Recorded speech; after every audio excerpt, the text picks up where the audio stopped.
Welcome to Copilot Podcasts. $800 million in 6 months, that's how much the Trump Organization made from crypto in 2025. Today, we're diving into the story of Eric Trump, the architect behind this digital gold rush. We'll explore how the president's third child went from managing golf courses to becoming crypto's most influential evangelist, and what this means for the intersection of politics and digital finance. It's quite a transformation, isn't it? From real estate to cryptocurrency, that's not a path many would have predicted for Eric Trump. Let's start with his background. Born in 1984 in New York City, Eric was the third child of Donald and Ivana Trump. What shaped his early years? Well, according to records, he attended Trinity School in New York and later graduated from Georgetown University in 2006 with a degree in finance and management. Interesting. And he joined the family business right after graduation? Yes, he became executive vice president of the Trump Organization, overseeing their global real estate portfolio, particularly the golf courses and resorts. But the real story here is the pivot to cryptocurrency. When did that begin? That's right. The major shift came with the founding of World Liberty Financial in late 2024, which Eric co-founded with his brothers. And the numbers are staggering. Can you break down exactly how successful this venture has been? According to Reuters, World Liberty Financial's token sales brought in $463 million in just the first half of 2025. Wait, that's just from one part of their crypto business? Exactly. They also made $336 million from their Trump meme coin in the same period. The total crypto revenue reached $802 million. That's a massive increase from their traditional business income. What drove this success? Well, Eric has been actively promoting these ventures globally. He's been particularly focused on Asia and the Middle East. Tell us about his approach to these international deals. According to reports, Eric was in Dubai in May, pitching $20 million token packages to potential investors during a crypto conference. And how successful were these international pitches? Very. The Aqua One Foundation announced a $100 million purchase of World Liberty Financial tokens shortly after the Dubai meetings. But this rapid success hasn't come without controversy, has it? No, it hasn't. Ethics experts have raised concerns about the alignment between the family's business interests and U.S. crypto policy. What specific concerns have been raised? Reuters reported that 36 of the 50 largest token-holding wallets, valued at $804 million, were likely connected to overseas buyers. And why is that problematic?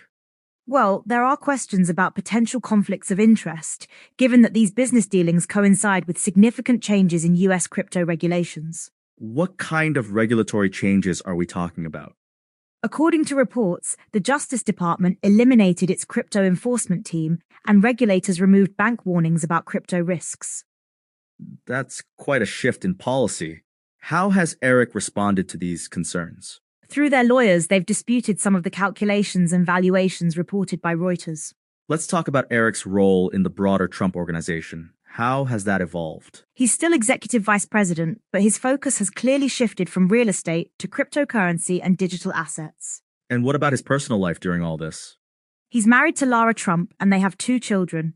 They moved to Jupiter, Florida, purchasing a $3.2 million home in 2021. There's been some speculation about his political ambitions. What do we know about that?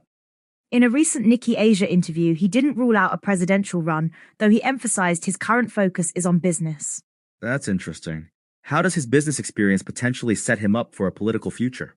His global business dealings and public speaking experience could be valuable assets, but they might also raise questions about conflicts of interests. Speaking of global business, what's the strategy behind World Liberty Financial's international expansion? Eric has stated they want to be the leader in dollar-backed stablecoins, particularly targeting markets in Asia and the Middle East.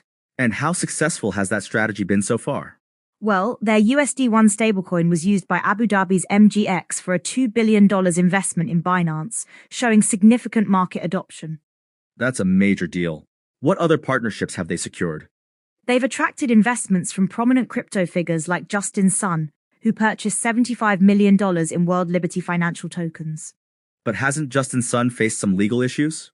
Yes, he was charged by the SEC with fraud in 2023, which adds to the concerns about World Liberty Financial's business associations. How has Eric balanced these controversial aspects with maintaining the company's growth?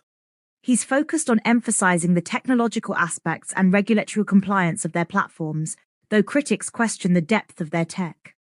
What do you mean by questioning the depth of their tech? According to sources at the Dubai meeting, World Liberty's platform was described as rudimentary compared to other crypto ventures. Yet they've still managed to attract massive investment. Why is that? The Trump name and connections appear to be the main draw. One investor told Reuters they invested mainly because the president's sons were behind it. That brings us back to the ethical concerns. How unusual is this situation? Finance experts call it unprecedented, having an active president's family directly benefiting from market speculation influenced by his policies. And what's the potential impact of this precedent? It could fundamentally change how we think about the relationship between presidential families and business opportunities. Looking ahead, what's next for Eric Trump and World Liberty Financial? They're continuing their global expansion, particularly in Asia, where Eric has been actively promoting their platforms at conferences. And what about the regulatory landscape? How might that affect their future? That's the big question. Their success seems closely tied to the current administration's crypto-friendly policies. Do you think this could affect Eric's potential political aspirations? It's a double-edged sword. His business success could be an asset, but the ethical questions could pose challenges in a political context.